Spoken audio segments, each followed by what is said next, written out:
Depuis le début de cette campagne électorale, aucune intervention des principaux candidats, même de tous les candidats, ne s'est faite en faveur des plus démunis. On n'a ni dans les meetings, ni dans les programmes, vu ou entendu de propositions concernant ces 8 millions de Français qui vivent en dessous du seuil de pauvreté. Globalement, sur le cumul de ces 4 dernières années, nous avons pratiquement 30% de personnes accueillies en plus, ce qui est considérable. Donc plus de personnes, mais des personnes dont la situation dure, dont la situation se dégrade. C'est-à-dire que les personnes que nous aidons sont non seulement plus nombreuses, mais elles sont aussi de plus en plus en détresse, avec des réserves économiques qui ont totalement fondu et des droits sociaux qui ont maintenant quasiment atteint les minima. Les Restos du Cœur ne sont ni une formation politique, ni des donneurs de leçons. Les Restos du Cœur ne sont pas là pour faire le travail à la place des politiques. Ils sont là, à partir des constats des 60 000 bénévoles et des 2000 centres d'activité, ils sont là pour illustrer justement la situation et pour faire quelques propositions de bon sens. Les propositions de bon sens que nous attendons, c'est 1. Qu'attendent les hommes politiques pour se saisir au niveau du dossier européen de l'aide aux plus démunis.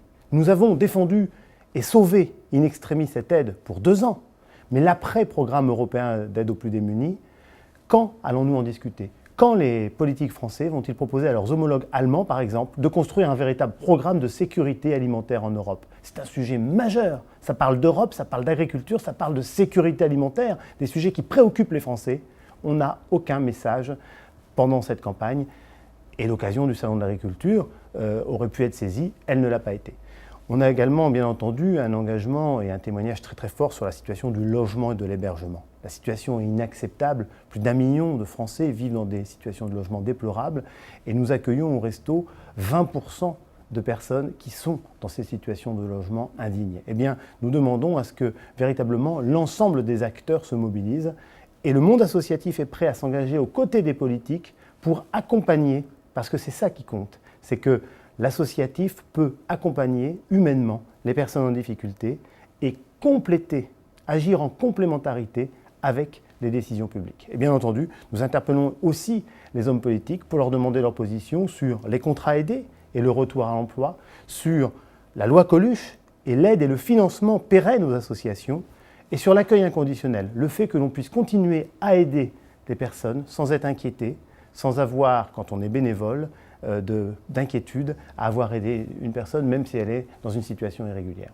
Ce que nous proposons, c'est que les pouvoirs publics et les hommes politiques s'appuient sur le monde associatif pour compléter leur politique. C'est aux politiques de décider et de voter des lois, notamment pour l'emploi, notamment pour le logement. Et là, on attend un véritable plan Marshall en la matière pour véritablement sortir de l'ornière dans laquelle nous nous trouvons. Et le monde associatif, et c'est ce que disent les Restos du Cœur, est aux côtés des pouvoirs publics et se propose d'accompagner, d'aider, de compléter ces politiques publiques pour faire en sorte, surtout, qu'en 2017, quand on va avoir une nouvelle campagne présidentielle, nous ne soyons pas obligés d'écrire aux candidats en leur disant « ça y est, les Restos du Cœur ont atteint le 1 million de personnes à aider ». Ce serait absolument absurde. Ce que nous voulons, c'est que les hommes politiques, aujourd'hui, s'engagent à ce que dans 5 ans, quand ils feront le bilan de leur mandat, celui ou celle qui sera élu, quand il fera le bilan de son mandat, il ne puisse pas dire « eh bien, la situation a encore empiré » et qu'il ne puisse surtout pas dire « je ne savais pas, je n'étais pas au courant, je n'avais pas mesuré la difficulté dans laquelle se trouvait le pays ».